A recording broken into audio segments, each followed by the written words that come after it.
Hi, my name is Elaine Bosick, and I'm a novelist and a screenwriter. Today I'm going to tell you about my novel, The Last Victim.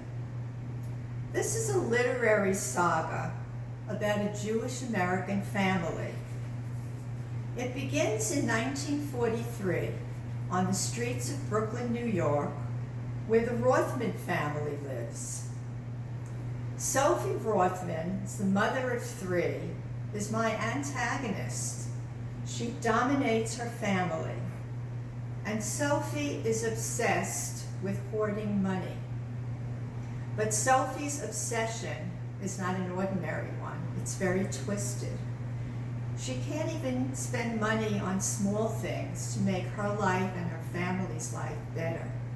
And as you can imagine, because of this obsession, she causes conflicts with everyone in her family. She even drives her husband Harry away on several occasions with arguments over money. And she sets in motion a series of tragic events. Well, Sophie does become wealthy. How does she do this? Well, she invests in real estate. And the venture into real estate begins when the family starts vacationing in the Catskill Mountains. I'm going to read a passage from The Last Victim that describes the family's early experience in the Catskills. If you ever spend time there during its heyday in the 1940s and 50s and 60s, it will bring back some memories for you.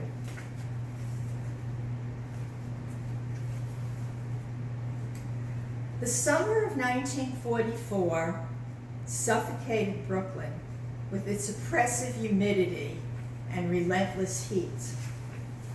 The pushcart peddlers maintained their loyal vigil in the marketplace. They rolled up their shirt sleeves and donned hats to protect themselves from the scorching sun. The smell of rotting garbage from the marketplace drifted through the open windows of the Rothmans' apartment and lingered there, a blanket of hot, stinking air. It was the combination of the heat, the humidity, and the smell of garbage that drove Sophie and the children away from Brooklyn for the summer to the Catskill Mountains, where they could fill their lungs with fresh, cool air and their eyes with tall trees, wild flowers, and freshwater streams. Harry would visit them on weekends, enduring Brooklyn from Monday to Friday so he could earn a living. On the last Friday in June, Sophie packed feverishly, anxious to escape the stink of Brooklyn as quickly as possible. Her hair clung damply to her neck, and rings of perspiration stained her dress as she packed clothing, blankets, linens, pots, and dishes. Harry tied the cartons and suitcases with heavy cord to secure them for the long journey. The trip, though only 120 miles away, would take 6 or 7 hours. It seemed to Harry that all of Brooklyn poured onto Route 17 like a gypsy caravan, clogging the northbound highway with its cargo of humanity and all its litter. For years, the Rothmans had spent summers in the Catskills, renting one room where they crammed themselves and their belongings for the entire summer, sharing a community kitchen and bathroom.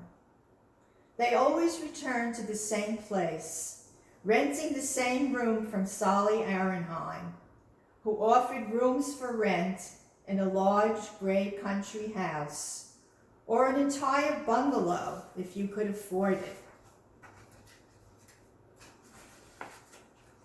It took the Rothmans 7 hours to reach their destination in Monticello that summer.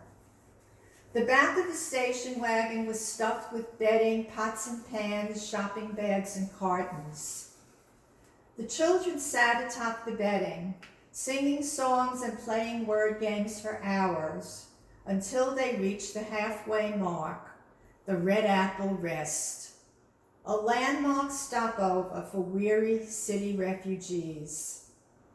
Harry parked the station wagon, and the Rothmans joined the throngs of people streaming out of cars, taxis, and buses to use the urine-soaked bathrooms and eat hot dogs and French fries at the greasy outdoor counters.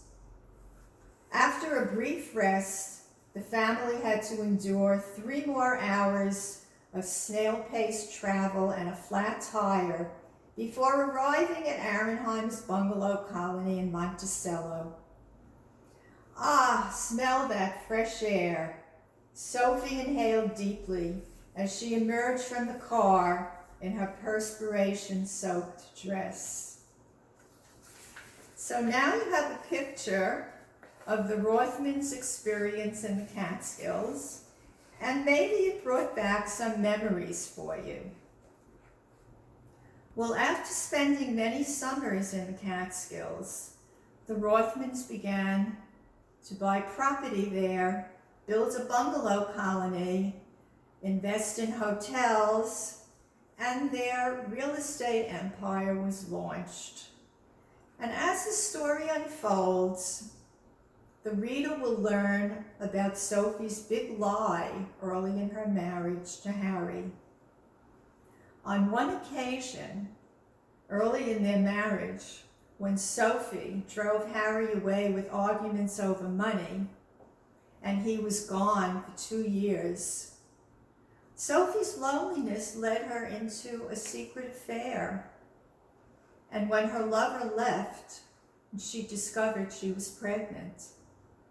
Well, she sent for Harry, she begged him to come home, and then she deceived him into believing that the child she was carrying was his. If Sophie kept her secret, could anyone be hurt? This is the central question in The Last Victim. The story revolves around this lie and the consequences of Sophie's deception.